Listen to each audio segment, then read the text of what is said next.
যখন আমরা কোনো বনে প্রবেশ করি তখন এই সবুজ ঘাস দেখে, এই কোমল ঘাস দেখে আমাদের মন প্রফুল্ল হয়ে ওঠে। ভিন্ন ভিন্ন প্রজাতির ফুল, ভিন্ন ভিন্ন রঙের ফুল দেখে এই মন আনন্দে ভরে ওঠে।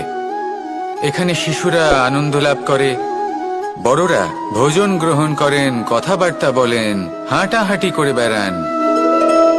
এবার ভেবে দেখুন, যখন এই উপবনের নির্মাণ হয়েছিল সেই সময় যদি এই মাটিকে সঠিকভাবে খনন না করা হতো, যদি তাতে সঠিকভাবে বীজ রোপণ না করা হতো, যদি কোনো সংঘর্ষ না হতো, পরিশ্রম না করা হতো, যদি চলতে চলতে পায়ে কাঁটা না বিঁধে যেত, তাহলে এই সুন্দর বন দেখে আমরা কি এই আনন্দ লাভ করতে পারতাম? কখনোই নয়। ধরুন কোনো নদীর তটে সুন্দর একটি বন আছে, সেই বনের আনন্দ লাভ করতে গেলে আপনাকে সেই নদী পার করতেই হবে। যদি সুখের নদীর কাছে পৌঁছতে চান, তাহলে তটে যে কাঁটা রয়েছে সেগুলোর সাথে সংঘর্ষ করতেই হবে। এই সংসারে যদি আপনি সুখ লাভ করতে চান, তাহলে সুখ লাভের এই যাত্রা শুরু করতে হবে সংঘর্ষ দ্বারা। তাহলে সংঘর্ষকে স্বাগত জানান, এর পেছনেই সুখ রয়েছে যা আপনার জন্য অপেক্ষা করছে। এবার হাসুন আর আমার সাথে ভালোবেসে বলুন, রাধা রাধা। আপনি কখনো কাউকে পর্বতে আরোহণ করতে দেখেছেন? বা আপনি কখনো নিজে কোনো পর্বতে আরোহণ করেছেন? করে থাকলে আপনি এই বিষয়ে অবশ্যই জানবেন যে যখন আমরা শিখরের দিকে এগোই, ওপরের দিকে এগিয়ে চলি, তখন আমাদের একটু ঝুঁকে পথ চলতে হয়। তখনই আমরা সেই পর্বত আরোহণ করতে পারি। কিন্তু যে ব্যক্তি নিচের দিকে ফিরে আসছেন, তিনি কিন্তু ঝুঁকে চলেন না, তিনি দৃঢ়ভাবে সোজা হয়ে নিচে নামেন। এই ভারসাম্য বজায় রাখার এই খেলাতে সংসারের একটা সার লুকিয়ে রয়েছে। যদি আপনিও জীবনে উঁচুতে উঠতে চান, শিখরে পৌঁছতে চান, তাহলে আপনাকেও নত হয়ে, বিনম্র হয়ে সামনে এগোতে হবে। সেখানে যদি আপনি বুক চিতিয়ে উদ্ধতভাবে অহংকার বোধ নিয়ে চলতে থাকেন, সেখান থেকেই আপনাকে নিচে নামতে হবে। কোনো ব্যক্তি তার বিনম্র স্বভাব দেখেই বোঝা যায় যে সেই ব্যক্তি সাফল্যের শিখর দেশে আরোহণ করছে নাকি নিচে তথা খাদের দিকে যাত্রা করছে। তাই সবসময় বিনম্র থাকুন, শ্রেষ্ঠ কর্ম করুন, পরিশ্রম করুন, আর আমার সাথে ভালোবেসে বলুন, রাধার। মানুষ একটা অত্যন্ত শ্রেষ্ঠ কর্ম করতে পারেন, সেটা হলো ভুলে যেতে পারা। আর সেটা বরদানের চেয়ে কম কিছু নয়। মানুষকে যখন কোনো কারণে নিজের প্রিয়জনদের থেকে দূরে যেতে হয়, তখন মনে দুঃখ জাগ্রত হয়, তিনি সেই দুঃখকে ভুলতে পারেন। কখনো কোনো সম্পর্ক থেকে যদি দুঃখ পেয়ে থাকেন, তখন সেই দুঃখকে ভুলতে পারেন। কিন্তু এই সংসারের প্রত্যেক আবেগ, প্রত্যেক বস্তু ভুলে যাওয়া উচিত নয়। বিশেষ করে আমাদের প্রিয়জন, আমাদের পরিবারের সদস্য। যখন এই সংসার থেকে ওনারা চলে যান, তখন যে সৎকর্ম ওনারা করেছেন, যে প্রেরণা ওনারা আমাদের প্রদান করেছেন, কখনো ভুলে যাওয়া উচিত নয়। যখন আপনি কোনো উঁচু স্থানে পৌঁছে যান, আপনি সাফল্য লাভ করেন, তখন সেই সকল বন্ধুদের ভোলা উচিত নয় যারা আপনার সাথে আরম্ভ থেকে ছিল, যারা সব সময় আপনাকে সাহায্য করেছে। আর সবথেকে গুরুত্বপূর্ণ কথা, আপনার বয়স যতই বৃদ্ধি পাক না কেন, মাতা পিতাকে কখনো ভুলবেন না। আপনি যতই বড় হন না কেন, আপনি তাদের সন্তানই থাকবেন। অভিজ্ঞতার দিক থেকে ওনাদের থেকে ছোটই থাকবেন। তাই সবসময় নিজের মাতা পিতাকে নিজের সাথে রাখুন, কখনো তাদের ভুলবেন না। সেই সকল ব্যক্তিদের ভুলে যাবেন না যারা দুঃখের দিনে আপনার সাথে ছিল, তবেই জীবনে সুখ পাবেন। আসুন আর আমার সাথে ভালোবেসে বলুন, রাধা রাধা। কখনো কখনো আমরা শুভ উদ্দেশ্য নিয়ে কারোর মঙ্গল কামনা করি, তার জন্য কোনো ভালো কর্ম করি, এবং সেই ব্যক্তি আমাদের বন্ধুত্ব নিয়েই, আমাদের সম্পর্ক নিয়ে, আমাদের সততা নিয়ে প্রশ্ন করতে থাকে, আমাদের সন্দেহ করে। তখন আমাদের দুঃখ হয়, কিন্তু এটা হওয়া উচিত নয়। কারণ যখনই কোনো ব্যক্তি আপনাকে সন্দেহ করছে, তাতে আপনারই মূল্য বৃদ্ধি পাচ্ছে। একটা কথা বলুন, আপনি কখনো শুনেছেন যে কয়লার শুদ্ধতার পরিমাপ করা হচ্ছে? শোনেননি। কারণ এমনটা কখনো হয়ই না। শুদ্ধতার পরখ শুধুমাত্র সোনার ক্ষেত্রে করা হয়। যখন এই সোনা এই পরীক্ষায় উত্তীর্ণ হয়, তখন সেই সোনা কতটা মূল্যবান সেটা সংসার জানতে পারে। সেই রকমই এই সংসার আপনাকেও পরখ করবে। যখন আপনি এই পরীক্ষায় উত্তীর্ণ হবেন, তখন আপনার মূল্য কতটা অধিক সেটা এই সংসারও জানতে পারবে। সেই জন্য যখনই কেউ আপনার উপর সন্দেহ করবে, দুঃখ পাবেন না। শুধু এই কথাটার খেয়াল রাখবেন, আপনি কি উচিত পথে চলেছেন, উচিত কর্ম করছেন। সকলের প্রতি আপনার মনে যেন সদ্ভাবনা। মানুষের এই সংসারে জীবনযাপন করার জন্য কিছু জিনিসের প্রয়োজন পড়ে। এমন কিছু আবেগ, এমন কিছু বস্তু আছে যেগুলো তার প্রয়োজন হয়। কিন্তু সব থেকে বেশি যে জিনিসটা তার প্রয়োজন হয় সেটা হলো সম্মানের। আমাদের ভালো লাগে যখন কেউ আমাদের সম্মান করে। আমরা কাউকে সম্মান করলে তারও সেটা ভালো লাগে। কিন্তু আপনি দেখবেন যে সংসারে বেশিরভাগ মানুষ দুটি মাপদণ্ডের ভিত্তিতে সম্মান করেন। হয় বয়স দেখে করেন বা উপার্জন দেখে, অর্থাৎ সেই ব্যক্তি কতটা উপার্জন করেন। এবার ভেবে দেখুন, এটা আবশ্যক নয় কারোর বয়স যদি বেশি হয় তার বুদ্ধিও ততটাই বেশি হবে। আবশ্যক এটাও নয় যে কোনো ব্যক্তি যদি অত্যন্ত ধনী হন বা তার মনও নির্মল হবে বা তিনি সৎকর্ম করবেন বা এমন কোনো কর্ম করবেন যাতে উনি সম্মান লাভ করতে পারেন। হতে পারে উনি ধনী কিন্তু দুশ্চরিত্র। সেই জন্য বয়স বা উপার্জন দেখে কোনো ব্যক্তিকে সম্মান করবেন না। কর্ম দেখুন। যদি গভীরভাবে ভেবে দেখেন তাহলে দেখবেন যদি কোনো মানুষ কোনো সৎকর্ম করেন তাহলে তার প্রতি হৃদয় থেকে সম্মান জাগ্রত হয়। এটাই হলো সেই সম্মান যা অর্জন করতে হবে। বয়স আজ আছে, কাল আরো বৃদ্ধি পাবে। উপার্জন আজ আছে, কাল সেটা কমে যেতেও পারে। কিন্তু যদি আপনি নিরন্তর শুভকর্ম করতে থাকেন তাহলে আপনি মৃত্যুর পরেও অমর হয়ে থাকবেন। আসুন আমার সাথে ভালোবেসে বলুন রাধা। মানুষের জীবনে স্বচ্ছতার একটা আলাদা গুরুত্ব আছে। যদি আপনি নিজেকে স্বচ্ছ রাখেন তাহলে আপনার নিজেরও ভালো লাগবে, সামনের ব্যক্তিরও ভালো লাগবে, একটা অন্যরকম প্রভাব পড়বে। কিন্তু একজন শ্রেষ্ঠ ব্যক্তি কিভাবে হয়ে ওঠা সম্ভব? যার মধ্যে গুণ আছে, শিক্ষা আছে, শুভ চেতনা আছে, যিনি সৎকর্ম করেন। কিভাবে হব সেই ব্যক্তি যার মধ্যে জ্ঞান আছে? শুধুমাত্র স্বচ্ছ থাকলে তো তা হওয়া সম্ভব নয়। প্রথমে আপনাকে বুঝতে হবে যে মানুষের মধ্যে চারটি মূল তত্ত্ব আছে। প্রথম হলো তার শরীর, যার দ্বারা উনি যে কোনো কর্ম করে থাকেন। দ্বিতীয় তত্ত্ব হলো তার মন, যার দ্বারা কোনো কর্ম করার জন্য সে নিজেকে প্রেরণা দিতে থাকে। তৃতীয় তত্ত্ব হলো বুদ্ধি, যে কর্ম আমরা করতে চাই, যে লক্ষ্যে আমরা পৌঁছতে চাই, সেটা আমরা কিভাবে কোন পথে করব সেটা স্থির করা যায় বুদ্ধি দিয়ে। আর চতুর্থ তত্ত্ব হলো আত্মা। আত্মা হলো এমন এক তত্ত্ব যার কোনো সমাপ্তি নেই। আত্মা হলো অজয়। কিন্তু এরও শুদ্ধিকরণের প্রয়োজন হয়। এই চারটি তত্ত্বের শুদ্ধিকরণ করতে থাকুন, এতে নির্মল রাখুন, শুদ্ধ রাখুন। এবং এটা কিভাবে হবে? শুভ চেতনা দ্বারা, জ্ঞানের দ্বারা, এবং সব থেকে বেশি গুরুত্বপূর্ণ প্রেমের দ্বারা। আসুন আমার সাথে ভালোবেসে বলুন রাধা। মানুষের জীবনে উন্নতি লাভ করার জন্য তিনটি স্তম্ভের প্রয়োজন হয়। প্রথম স্তম্ভ শিক্ষা। এই শিক্ষা আমাদের জ্ঞান প্রদান করে। দ্বিতীয় স্তম্ভ ব্যবসা, যার দ্বারা আমরা ধন উপার্জন করি। তৃতীয় স্তম্ভ হলো আমাদের ঈশ্বর, আমাদের ইষ্ট। এনার সাথে যদি আমরা জুড়ে থাকতে পারি তাহলে এমন একটা মানসিক বল আপনি লাভ করবেন যেটা এই সংসারে আর কোথাও পাওয়া সম্ভব নয়। কিন্তু মানুষ অনেক সময় জীবনে এই তিনটি স্তম্ভ লাভ করা সত্ত্বেও সামনে অগ্রসর হতে পারেন না। তখনও জীবনে কঠিন পরিস্থিতি আসতেই থাকে। এমনটা ঠিক কেন হয়? কারণ সে জীবনে এই তিনটি স্তম্ভ লাভ করে নেয়, জীবনে প্রয়োগও করে, কিন্তু তার ভিতের কথা সে ভুলেই যায়। যেমন প্রথম স্তম্ভ অর্থাৎ শিক্ষা, এই শিক্ষার আধার হলো শুভ চেতনা। যদি অন্তরে শুভ চেতনা না থাকে তাহলে এই শিক্ষার কোনো গুরুত্ব থাকে না। দ্বিতীয় স্তম্ভ, ব্যবসা। পরিশ্রম করে উপার্জন করতে হবে, এই কথাটা আমরা সবাই জানি এবং সবাই চেষ্টাও করি।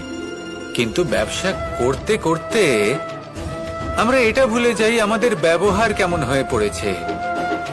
এই ব্যবহার যদি শুভ হয়, তা এই সংসারের একটা নিয়ম আছে, বা বলতে পারেন লোকে তাই বলে, যে শক্তিশালী হয় সে শক্তিহীনকে নত করে দেয়। এমনটাই হয়, তাই না? আবশ্যক নয়। কখনো কখনো এমনও হয় একজন অসমর্থ ব্যক্তি সমর্থ ব্যক্তিকে নত করে দেন। এটা সম্ভব, এও হতে পারে। আর এটা তখন হতে পারে যখন তার মধ্যে ভালোবাসার শক্তি থাকে। ভালোবাসার শক্তি এই সংসারে সবথেকে বড় শক্তি হয়। এই ভালোবাসার শক্তি দ্বারাই নির্ধন সুদামা আমাকে দিয়ে নিজের পা ধুইয়ে নিল, কিছু না বলেই, কিছু না চেয়েই। এই কর্মের আধার ছিল শুধুমাত্র ভালোবাসা। খুব শক্তিশালী হয় এই ভালোবাসা। ভালোবাসার শক্তি দ্বারাই আপনি হিমালয় পর্বতকে নত করতে পারেন, তাহলে কি অসম্ভব হতে পারে? এই ভালোবাসার শক্তির সঞ্চার করুন, আর এই ভালোবাসার সাথেই বলুন রাধা রাধা। একদিকে হলো আঙুর আর অন্যদিকে কিশমিশ। দেখতে গেলে এই দুটোই সবারই খুব প্রিয়। শিশু হোক, যুবক হোক, বা কোনো বৃদ্ধ ব্যক্তি হোক না কেন। আর দেখতে গেলে এই কিশমিশ, এটা আঙুর থেকেই আসে, তারই অন্য একটি রূপ। কিন্তু কখনো হাটে যান আর গিয়ে জিজ্ঞেস করুন যে এই কিশমিশ আর আঙুর, এই দুইয়ের মধ্যে অধিক মূল্য কার? আপনিও নিশ্চয়ই জানবেন যে কিশমিশের মূল্য আঙুরের থেকে অনেক গুণ বেশি। এবার এরকম কেন হয়? এর পেছনে কি কারণ থাকতে পারে? একদিকে হলো সেই আঙুর যা টাটকা অবস্থায় গাছ থেকে পেড়ে খাওয়া যায়, আর অন্যদিকে হলো কিশমিশ যাকে মাসের পর মাস রোদে ফেলে রাখা হয়। একদিকে আঙুর যা কিনা অত্যন্ত রসালো, আর কিশমিশে কোনো রসই নেই। একটি হলো অত্যন্ত কোমল এবং সুন্দর, অন্যটি অমসৃণ এবং তাতে বিন্দুমাত্র সৌন্দর্য নেই, তাও তার মূল্য বেশি। এইসব কেন হয়? এই কারণেই হয় কারণ সেই আঙুর অনেক মাস পর্যন্ত রোদ সহ্য করে থাকে, কষ্ট সহ্য করে থাকে, তবেই সেই আঙুর কিশমিশে পরিণত হয়। এবার জীবনের কড়া রোদ যাকে সহ্য করতে হয়, তার সাথেও এটাই হয়ে থাকে। তারও মূল্য আপনা থেকেই বৃদ্ধি পায়।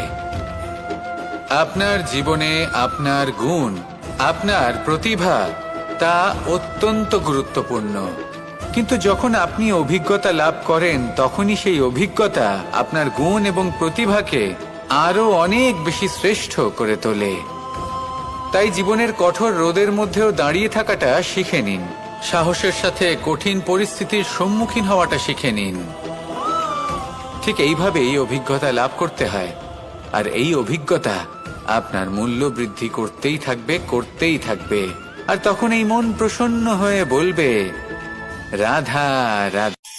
আমাদের সকলের জীবনেই দুই ধরনের ব্যক্তি থাকেন, বন্ধু এবং শত্রু। তারা হলেন আমাদের প্রিয় বন্ধু, যারা আমাদের জীবনে সবসময় আমাদের পাশে থাকেন। কখনো কখনো আমরা তাদের জন্য কিছুই করি না, তাও তারা আমাদের আনন্দ প্রদান করেন, ভালোবাসা প্রদান করেন। আর অন্যদিকে থাকে আমাদের শত্রু। দেখতে গেলে যখন আমরা জন্ম নিই, তখন কিন্তু আমাদের কোনো বন্ধু থাকে না, আমাদের কোনো শত্রুও থাকে না। কিন্তু যত ধীরে ধীরে আমরা জীবনে এগোতে থাকি, আমাদের বয়স বাড়তে থাকে, তখন আমাদের বন্ধু আর শত্রু এই দুইয়ের সংখ্যা বাড়তে থাকে। আর সেই সবকিছু নির্ভর করছে আমাদের কথার ওপর এবং আমাদের ব্যবহারের ওপর। এবারে আপনি যদি কোনো ব্যক্তিকে স্বাগত জানান উদার চিত্তে, ভালোবেসে, তাহলে সেই ব্যক্তি আপনার বন্ধু হবেই হবে।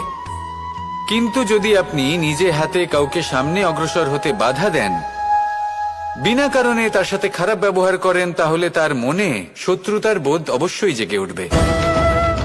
আর রইল বিষয় কথার, যদি আপনার কথা মধুর হয়, তাহলে সবাইকে আপনি আপন করে নিতে পারবেন। এই কথাই যদি কটু হয় তাহলে আপনার আপনজনেরাও দূরে চলে যেতে পারে। তাই নিজের কথার উপর সংযম রাখুন এবং নিজের আচরণ উদার করে তুলুন। জীবনে সুখই সুখ থাকবে। আসুন আমার সাথে ভালোবেসে বলুন, রাধা। এই সংসারে সব থেকে ভয়ানক এবং গভীর অন্ধকার কোনটা? সেটা যখন মেঘ সূর্যকে ঢেকে দেয় এবং সংসার অন্ধকারাচ্ছন্ন হয়ে ওঠে, নাকি তখন যখন সূর্যাস্তের সময় ঘনিয়ে আসে, সূর্য ঢলে যায় এবং এই সংসারে অন্ধকার ছেয়ে যায়, নাকি সেই অমাবস্যার রাত্রি যখন চতুর্দিকে ঘন অন্ধকার থাকে এবং চন্দ্রমার প্রকাশ কোথাও থাকে না? না, এই সংসারে সব থেকে বেশি ভয়ানক অন্ধকার হলো মানসিকতার অন্ধকার। মানসিকতা খুব গভীর একটা বিষয়। এই মানসিকতাই সত্যের রূপ ধারণ করে এবং আমাদের এই মানসিকতা এবং বিবেকে একটা সূর্য থাকে। যদি আমরা এটা জীবন থেকে বের করে ফেলি তাহলে নিরাশা, হতাশা, অসফলতা এর এমন এক ঘন অন্ধকারে আমরা ফেসে যাব যে তার থেকে বাইরে বের হওয়া প্রায় অসম্ভব ব্যাপার হয়ে দাঁড়াবে। বড়ই কঠিন হয় সেই সময়। সেই জন্য ইতিবাচক মনোভাব থাকা খুব প্রয়োজনীয়। এটা ভাববেন না যে এটা আমার সাথে কেন হলো, এই সমস্যা কেন এলো, ওই ব্যক্তি আমার সাথে এটা কেন করলেন। এটা ভাবুন যে আমি জীবনে যে পরিস্থিতিতে দাঁড়িয়ে আছি তার থেকে আমি ঠিক কিভাবে বাইরে বেরোতে পারবো। যতই ঘন অন্ধকার থাকুক না কেন, খুব ছোট একটা প্রদীপের প্রকাশ আমাদের পথপ্রদর্শক হয়ে দাঁড়াতে পারে। আর আমাদের জীবনে এই ছোট্ট একটা প্রকাশ হলো আশা। এই আশার একটি কিরণ আমাদের অত্যন্ত গাঢ় অন্ধকারেও পথ দেখাতে পারে। তাই এই আশাকে সবসময় মনে প্রজ্বলিত করে রাখুন। গাঢ় থেকে গাঢ় অন্ধকারের সাথে, কঠিন থেকে কঠিনতর সমস্যার সাথে লড়াই করুন, সামনে এগিয়ে চলুন আর আমার সাথে ভালোবেসে বলুন, রাধা। এই সংসারে এমন কোন আবেগ আছে যা সবসময় কটু বলে মনে হয়, কিন্তু সবার শেষে এটি সব থেকে বেশি মধুর উপলব্ধি প্রদান করে, সব থেকে বেশি মধুর অনুভূতি প্রদান করে। উত্তর পেলেন? পেলেন না? আপনাকে একটা উদাহরণ দিই। যখন মাতা সীতাকে অপহরণ করা হয়েছিল তখন শ্রীরাম অপেক্ষা করেছিলেন 4 মাস পর্যন্ত। উনি খুঁজতে চেয়েছিলেন কিন্তু উনি ওনার খোঁজ বন্ধ রেখেছিলেন। কল্পনা করে দেখুন ওনার কতটা যন্ত্রণা হয়েছিল। উনি শুধু অপেক্ষা করছিলেন কারণ তখন বর্ষা ছিল। অনেক দিন পর্যন্ত সূর্যের আলো দেখা যায়নি। উনি জানতেন এরকম সময় বানর সেনার পক্ষে বনের মধ্যে পথ খোঁজা খুবই কঠিন কাজ হবে। সাগর পার করা অত্যন্ত কঠিন হয়ে দাঁড়াবে। তারা হয়তো বনের মধ্যে পথ হারিয়ে ফেলবে। উনি অপেক্ষা করলেন, আর এই অপেক্ষার ফল হিসেবে উনি কি লাভ করলেন? সাগরে সেতু নির্মাণ করলেন এবং মাতা সীতাকে সসম্মানে আবার ফিরিয়ে আনলেন। যদি শ্রীরাম অপেক্ষা না করতেন তাহলে হয়তো এই সবকিছু কখনোই সম্ভব হতো না। এটাই হলো শক্তি ধৈর্যের। এটাই হলো আমাদের কাছে শিক্ষা। এই ধৈর্যই প্রত্যেকবার আমাদের অত্যন্ত কঠিন বলে মনে হয়। ধৈর্য ধরা অত্যন্ত কঠিন, কিন্তু অবশেষে এটাই সব থেকে শ্রেষ্ঠ ফল দান করে, সব থেকে মধুর উপলব্ধি, সব থেকে মধুর অনুভূতি প্রদান করে। তাই ধৈর্য ধরে থাকুন, সবকিছু শুভ হবে। আর তখন এই মন প্রফুল্ল হয়ে বলবে, রাধা রাধা। সুখ এবং দুঃখ এই দুই হলো আমাদের জীবনের অবশ্যম্ভাবী এবং গুরুত্বপূর্ণ অঙ্গ। আমাদের সকলের জীবনে কখনো সুখও আসে, আবার কখনো দুঃখও আসে। আমরা সবসময় ভাবি আমরা কিভাবে সুখ লাভ করব, কিভাবে আমরা দুঃখ থেকে দূরে থাকতে পারি। আর এই জীবনে যা কিছুই ঘটুক না কেন, সেই সবকিছু আমরা সুখ এবং দুঃখের মাপদণ্ডে মেপে থাকি। এবার এখানে একটা ছোট্ট বিষয় আছে। এটা ভেবে দেখতে হবে যে কে আসলে সুখী ব্যক্তি। সুখী ব্যক্তি হলেন তিনি যিনি নিজের জীবনে নিজের কর্মের বিশ্লেষণ করে থাকেন, সেই বুঝে পদক্ষেপ নেন। উনি কি করতে চলেছেন সেটা উনি জানেন। আর যদি ওনার কোনো দোষ থাকে বা ভুল থাকে তাহলে সেগুলো শুধরে নিয়ে এগিয়ে চলেন। সেই জন্য উনি সুখী হন। অন্যদিকে যে ব্যক্তি দুঃখী তিনি কি করেন? তিনি নিজের উপর নয়, অন্যের উপর নিজের নজর রাখেন যে তিনি কি করছেন, কিভাবে কর্ম করছেন। ওনারা অন্যের নিন্দা করেন, অন্যের সাফল্য দেখে ঈর্ষা করেন, ক্রুদ্ধ হয়ে যান, ওনাদের বাধা দিতে চেষ্টা করেন। সেই জন্যই তো ওনারা দুঃখী হন। এই সংসারে এমন অনেক ব্যক্তি আছেন যারা এই কারণে দুঃখী নন যে তাদের জীবনে দুঃখ আছে। তারা এই কারণে দুঃখ পান কারণ অন্যের জীবন অনেক বেশি সুখের। দেখুন, শেষ পর্যন্ত আপনাকে নিজের কর্মের প্রতি মনোসংযোগ করতেই হবে, অন্যের প্রতি নয়। কারণ আপনার জীবনে আপনার কর্ম হলো এমন একটা জিনিস যা আপনার নিয়ন্ত্রণে আছে। নিরন্তর চেষ্টা করতে থাকুন, নিজের কর্মকে বুঝতে শিখুন, শুধরে নিন, নিজেকে শ্রেষ্ঠ করে তুলুন। তখন সাফল্য নিজে থেকে আপনার কাছে আসবে আর এই মন প্রসন্ন হয়ে বলবে, রাধা রাধা। মুক্তোর এই মালা দেখতে কত সুন্দর হয়, তাই না? যিনি ধারণ করেন তাকেও এটা শীতলতা প্রদান করে, আর যে ব্যক্তি দেখে তার চোখও এই দৃশ্য দেখে শান্তি উপলব্ধি করে। কিন্তু ভাবুন, যদি এমন কিছু হয় যে সুতো দ্বারা এই মুক্তোর মালা তৈরি হয়েছে সেটা কেউ ছিঁড়ে দেয়, তাহলে এই মুক্তোর মালা ছিঁড়ে যাবে আর সমস্ত মুক্তো মাটিতে পড়ে যাবে, ছড়িয়ে পড়বে। তখন কি আমরা এটা ভাববো যে এটা তো মাটিতে পড়ে থাকা বস্তু, এটা আমি তুলবো না? ভাববো না, তাই না? আমরা নিচু হয়ে একটা মুক্তো কুড়িয়ে নিই এবং আবার এদের সুতোর মধ্যে প্রবেশ করাই। কেন? কারণ এই মুক্তো হলো বহুমূল্য। এতে কোনো সন্দেহ নেই যে এই মুক্তো হলো বহুমূল্য। কিন্তু এর থেকেও অনেক বেশি বহুমূল্য হলো আমাদের জীবনে আমাদের সম্পর্ক, আমাদের বন্ধু বান্ধব। এই সম্পর্কেও কখনো কখনো বিবাদ হয়, মনোমালিন্য হয়, এগুলোও ছড়িয়ে যায়। আর সেই সময় এই মুক্তোর মতোই নত হয়ে আমাদের এই সম্পর্কগুলিকে হাতে তুলতে হবে, এদের জুড়তে হবে, এদের আগলে রাখতে হবে, কারণ এদের থেকে বহুমূল্য আর কিছুই নেই।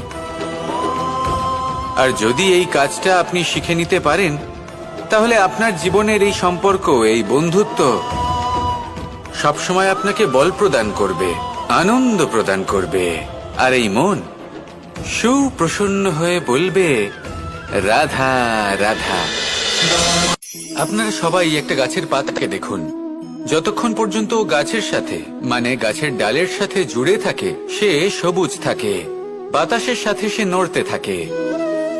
যতক্ষণ পর্যন্ত ও সূর্য থেকে পাওয়া রশ্মির শক্তি গাছে পৌঁছে দেয় ততক্ষণ ও ডালের সাথে যুক্ত থাকে। কিন্তু যখন সেই পাতা শুকিয়ে যায় তখন তার কোনো গুরুত্ব থাকে না। সেই পাতা গাছের ডালে এবং বৃক্ষের কাছে বোঝা হয়ে থেকে যায়। এবং এমন এক সময় আসে যখন সেই ডালটি শুকনো সেই পাতাকে পরিত্যাগ করে। এটাই আমরা এই প্রকৃতিতে দেখি এবং এটাই হলো সত্য। আর এটাই আমাদের জীবনে খুব বড় একটা শিক্ষা। যদি আপনিও নিজের জীবনে নিজের আপনজনদের কাছে বোঝা স্বরূপ হয়ে দাঁড়ান তাহলে তারা আপনাকে যতই ভালোবাসুক না কেন, ওনারা যদি নাও চান তাহলেও এমন এক দিন আসবে যখন আপনার আপনজন আপনাকে পরিত্যাগ করবে। সেই জন্য সবসময় আত্মনির্ভর হয়ে ওঠার চেষ্টা করুন, নিরন্তর পরিশ্রম করতে থাকুন, কারোর উপর বোঝা হয়ে থাকবেন না, বরং তার সাথে মিলে দায়িত্ব পালন করুন। এমনটা করবেন তাহলে আপনার সম্মানও বজায় থাকবে এবং সম্পর্কের মধ্যে আপনার মূল্যও বজায় থাকবে। আসুন আর আমার সাথে ভালোবেসে বলুন, রাধা রাধা। আমাদের মধ্যে এমন অনেক মানুষ আছেন যারা বই পড়তে পছন্দ করেন, অনেক মানুষ আছেন যারা ভিন্ন ভিন্ন রকমের কাহিনী পড়েন। এবার পড়তে পড়তে মাঝে এমন একটা অধ্যায় অবশ্যই আসে যা আমাদের হৃদয় স্পর্শ করে যায়। আমরা হৃদয় যন্ত্রণা অনুভব করি, তাও আমরা সেই কাহিনী শেষ পর্যন্ত পড়ি এবং তখন আমরা বুঝতে পারি যে সেই যন্ত্রণাময় অধ্যায়টি কেন এসেছিল, তার থেকে আমরা কি শিক্ষা পেলাম এবং আমরা অবশেষে লক্ষ্যেও পৌঁছলাম। কিন্তু যদি সেই যন্ত্রণাদায়ক অধ্যায়টিতে আপনি থেমে যান আপনি যদি এটা ভাবেন যে আমি আর পড়তে পারবো না, তাহলে আপনি জানতেও পারবেন না যে পরবর্তীতে কি হতে চলেছে। এই মন দুঃখে ভরে উঠবে, মনে প্রশ্ন আসতেই থাকে যার উত্তর আমরা পাই না, নিজেদের লক্ষ্য বুঝতেই পারি না। এইভাবেই আমাদের জীবনেও যদি এমন কিছু হয় যা অত্যন্ত দুঃখজনক, যদি এমন কোনো কঠিন অধ্যায় আপনার জীবনে আসে, থামবেন না। তাহলে আপনার জীবনের কাহিনীর একটি যন্ত্রণাদায়ক দুঃখজনক অধ্যায় মাত্র। শেষ পর্যন্ত এই কাহিনীতে টিকে থাকুন, কর্ম করতে থাকুন। আপনি বুঝতে পেরে যাবেন যে এই কঠিন পরিস্থিতি আপনার জীবনে কেন এসেছিল। আপনি শিক্ষাও লাভ করবেন এবং লক্ষ্যও লাভ করবেন। আসুন আমার সাথে ভালোবেসে বলুন, রাধা রাধা। আশা এবং বিশ্বাস মানুষের জীবনের দুই অমূল্য স্তম্ভ। এটাই হলো ঢাল এবং এটাই হলো অস্ত্র। এটাই আমাদের রক্ষা করে এবং এটাই আমাদের জীবনের পথ প্রশস্ত করে। কিন্তু ছোট একটা সমস্যা আছে। এবার যদি আপনি বটবৃক্ষের থেকে এই আশা রাখেন যে এ আমাকে ফল দেবে, তাহলে সেই আশা ভঙ্গ হওয়াই স্বাভাবিক। আর যদি আপনি বিশ্বাস করেন যে খেজুর গাছ আপনাকে ছায়া প্রদান করবে, তাহলে সেই বিশ্বাসও অবশ্যই ভঙ্গ হবে। তাহলে কি করা উচিত? চোখ বন্ধ করে যে কাউকে বিশ্বাস করার আগে বা যে কারোর থেকে আশা রাখার আগে নির্বাচন করুন যে কার ওপর বিশ্বাস রাখতে চান, কার ওপর আশা রাখতে চান। তবে আমি তো বলবো যে বিশ্বাস করতে হলে নিজের ওপর করুন, যে এই সংসারে এমন কোনো কাজ নেই যা আপনি করতে পারেন না। আর শুধু কর্ম করতে থাকুন আর ভরসা রাখুন ঈশ্বরের ওপর, যে উনি আপনার কর্ম দেখবেন আর আপনাকে আপনার কর্মফল অবশ্যই দেবেন, আপনাকে সাফল্য দেবেন। যদি আপনার বিশ্বাস অটল হয়, নিরন্তর পরিশ্রম করেন, তাহলে ঈশ্বর কখনোই আপনার আশা ভঙ্গ হতে দেবেন না। আসুন আর আমার সাথে ভালোবেসে বলুন, রাধা। যখন মানুষের মৃত্যু হয় তখন কি হয়? অনেক সংখ্যক মানুষ শোক পালন করতে চলে আসেন। যে ব্যক্তি মৃত্যু লাভ করেছেন তার অনেক বস্তু থাকে যেগুলো তার প্রিয়, যেগুলো তিনি ব্যবহার করেছেন। তার শয্যা, তার বস্ত্র, তার আভূষণ সবকিছু তার থেকে বিচ্ছিন্ন করা হয় এবং খালি হাতে তাকে শ্মশানের উদ্দেশ্যে রওনা করা হয়। আমি আপনাকে এই প্রশ্ন করতে চাই, আপনি এই সংসারে কি অর্জন করেছেন? ধন সম্পত্তি, বস্ত্র, আভূষণ, এই সবকিছু যে আপনি অর্জন করেছেন, আপনার মৃত্যুর পরে তা আপনার থেকে দূর হয়ে যাবে। এর উত্তর হলো একটাই, আপনার কর্ম। শুধু সেটাই আছে যা একান্ত আপনার, আর শুধু সেটাই এই সংসার থেকে চলে যাওয়ার পরেও সংসারেই জীবিত থাকবে। যদি আপনি দুষ্কর্ম করেন, তাহলে এই সংসার আপনাকে একটি অনুচিত উদাহরণ হিসেবে মনে রাখবে যে এই ব্যক্তি খুব পাপী ছিল, অনুচিত কর্ম করতেন। যে পথে তিনি চলেছেন সেই পথে কারোর চলা উচিত নয়। সেখানেই যদি আপনি সৎকর্ম করেন, তাহলে সংসার চিরকাল এটাই বলবে যে খুব ভালো মানুষ ছিলেন, সবাইকে ভালোবাসতেন, সবাইকে সাহায্য করতেন, আমার খুব প্রিয় মানুষ ছিলেন। এটাই হলো শ্রেষ্ঠ কর্ম। সেই জন্য জীবনে শুধুমাত্র ধন সম্পত্তি, আভূষণ এই সব অর্জন করতে গিয়ে নিজের মনোনিবেশ করবেন না। শ্রেষ্ঠ কর্ম করুন। সংসার থেকে চলে যাওয়ার পরেও এই কর্মই এই সংসারে আপনাকে জীবিত রাখবে। আসুন আমার সাথে ভালোবেসে বলুন, রাধা রাধা। এই শুকনো পাতাটিকে দেখুন, নিষ্প্রাণ হয়ে পড়েছে। কোনো একটা সময় এই পাতাটি একটা গাছের ডালে ছিল। সেই গাছ ওর লালন পালন করত। যখন যখন বাতাস বইত, এই পাতায় কম্পন দেখা দিত, মনকে প্রফুল্ল করে তুলত। কোনো একদিন এই পাতা গাছের ডাল থেকে ঝরে পড়ে গেল। নিঃসন্দেহে ও নিজের স্বাধীনতা পেল, কিন্তু আস্তে আস্তে শুকিয়ে গেল, নিষ্প্রাণ হয়ে গেল। দেখুন, আমি এই কথা বলছি না যে স্বাধীনতা অনুচিত, কখনোই না। কিন্তু যে কোনো পরিস্থিতিতে স্বাধীন হতে চাওয়া এটা নিশ্চিত রূপে অনুচিত। আমরা যদি আমাদের জীবনে পরিবারের গুরুত্ব ভেবে দেখি, তাহলে এই পরিবারে যতই মতভেদ থাকুক না কেন, যতই মনোমালিন্য থাকুক না কেন, যতই বিবাদ থাকুক না কেন, এই সব মিটিয়ে নেওয়া অত্যন্ত প্রয়োজনীয়। সেই সবকিছু সমাপ্ত করা অত্যন্ত প্রয়োজনীয়। কখনো এই পরিবারকে ভাঙতে দেবেন না, কখনো এই পরিবার থেকে দূরে চলে যাবেন না। এই পরিবার হলো আমাদের জীবনের একটা অমূল্য সম্পদ, অমূল্য এক আশ্রয়, যা এই সংসারে হয়তো কোথাও আপনি পাবেন না। তাই একে আগলে রাখুন। ভেবে নিন আপনি পাতা আর আপনার পরিবার সেই গাছ। আসুন আমার সাথে ভালোবেসে বলুন, রাধা রাধা। কখনো কখনো অন্ধকারের সাথে লড়াই করার জন্য আমরা প্রদীপ জ্বালাই। এতে প্রথমে সলতে রাখি, তারপর তেল ঢালি, তারপর আগুন জেলে এটা প্রজ্বলিত করি। তারপর একটা সময় আসে যখন এই প্রদীপ নিভে যায়। কারণটা কি? কারণ কি এটা যে প্রদীপের প্রকাশমান হওয়ার ক্ষমতা সমাপ্ত হয়েছে? না, এই যে আগুন আমরা দেখতে পাচ্ছি, এই আগুনের জন্য যে শক্তির প্রয়োজন হয় তা আসে এই তেল থেকে। যদি এই তেল সমাপ্ত হয়ে যায় তাহলে এই প্রকাশ তাও সমাপ্ত হয়ে যায়। আর আমাদের জীবনে এই তেল হলো আমাদের কর্ম, আর এই আগুন আর এর দ্বারা উৎপন্ন হওয়া প্রকাশ আমাদের ভাগ্য। যত আমাদের কর্ম ক্ষীণ হতে থাকবে, আমাদের ভাগ্য সৌভাগ্য কোথাও না কোথাও লুপ্ত হয়ে যাবে। যে উজ্জ্বল ভবিষ্যৎ আমরা চাইছি তা কখনো লাভ করতে পারবো না যদি কর্ম না করি। ঠিক যেমন তেল ছাড়া অগ্নি উৎপন্ন হয় না, তেমনি কর্ম ছাড়া সৌভাগ্য হয় না। আর যেমন কর্ম তেমন ভাগ্য। তাই সবসময় কর্ম করতে থাকুন, কর্ম করা থামাবেন না। আর আমার সাথে ভালোবেসে বলুন, রাধা রাধা। যখন আমরা মৌন থাকি তখন আমরা কতটা শক্তি ব্যয় করি, বিন্দুমাত্র নয়।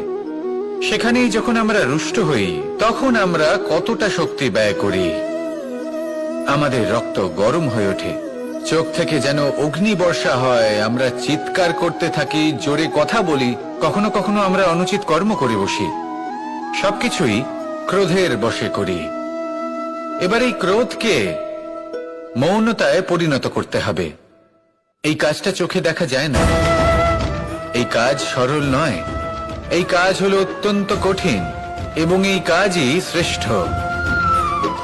সেই ব্যক্তি শক্তিশালী নন যিনি কথায় কথায় ক্রুদ্ধ হয়ে যান, কথায় কথায় যিনি আক্রমণ করেন। আজ্ঞে না, সব থেকে বেশি শক্তিশালী ব্যক্তি হলেন তিনি যিনি নিজের ক্রোধকে মৌনতায় পরিবর্তন করতে পারেন, যিনি শান্ত মনে পরিস্থিতিকে বোঝেন, তার আকলন করেন আর তারপর বিবেকের দ্বারা সিদ্ধান্ত নেন। তিনি হলেন সব থেকে শক্তিশালী ব্যক্তি। তাহলে সেই ব্যক্তি হয়ে উঠুন আর আমার সাথে ভালোবেসে বলুন, রাধা রাধা।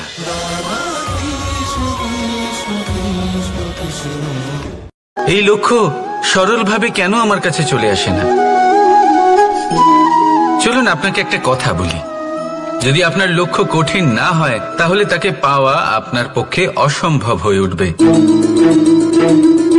লক্ষ্যে পৌঁছানোর এই রাস্তায় আপনি যে কড়া রোদের সম্মুখীন হন, যার থেকে আপনি দূরে পালাতে চান, সেই রোদ আপনাকে প্রেরণা যোগায় যে আপনি এগোতে থাকুন।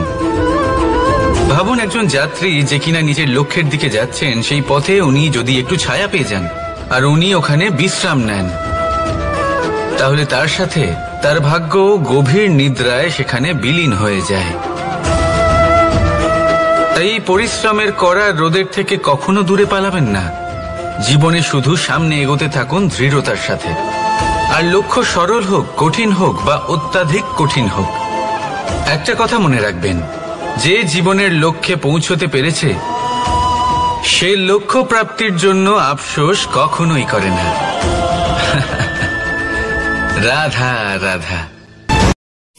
এই সংসারে সাফল্য লাভ করার জন্য জ্ঞানের প্রয়োজন হয়, পরিশ্রমের প্রয়োজন হয়, দৃঢ় নিষ্ঠার প্রয়োজন হয়, নিরন্তর চেষ্টা করা প্রয়োজনীয়।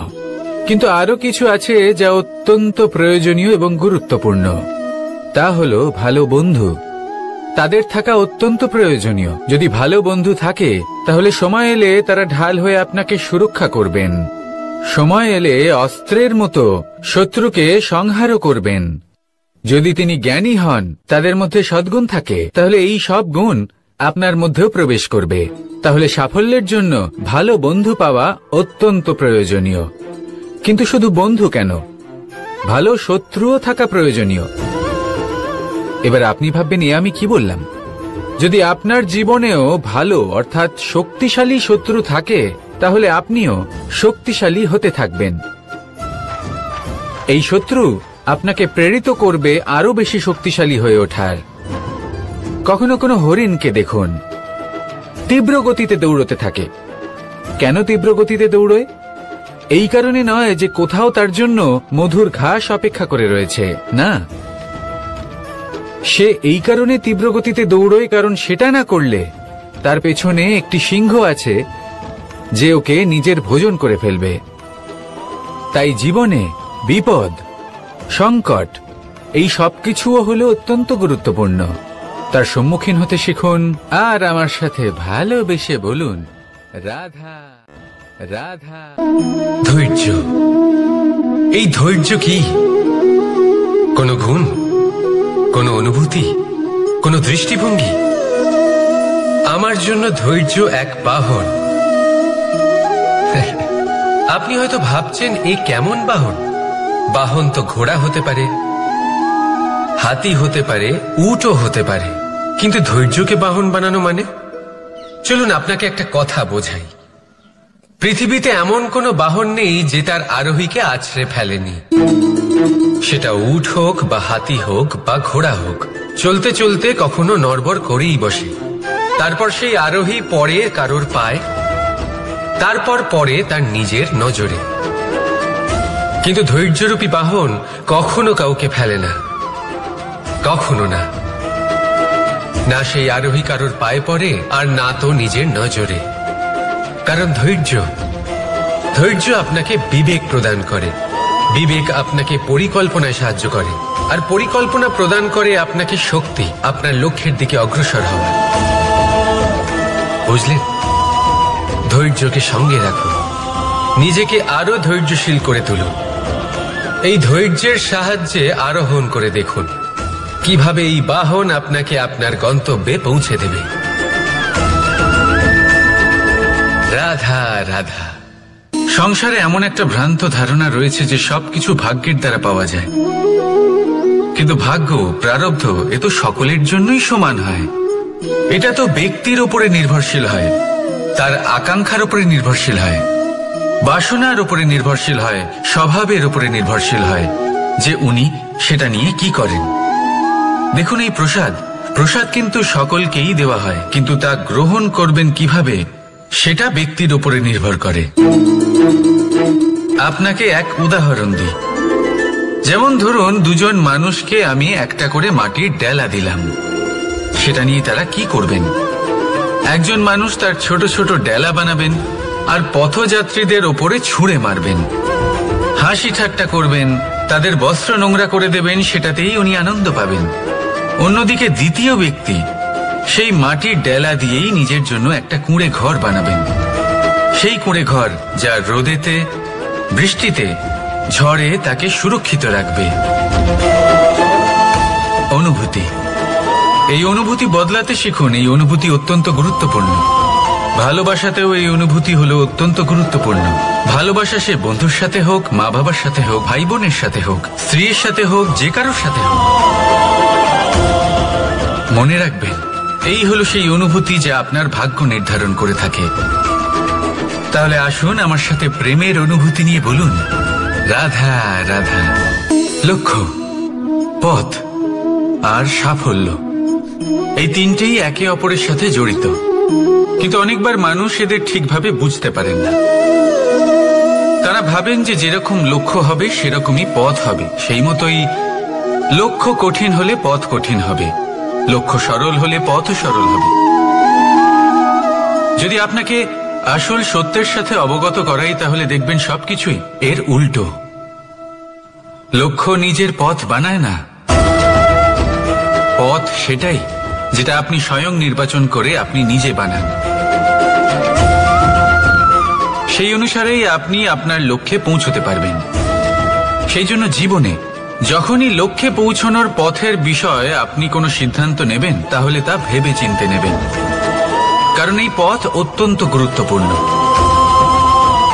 পথ যদি শুভ হয়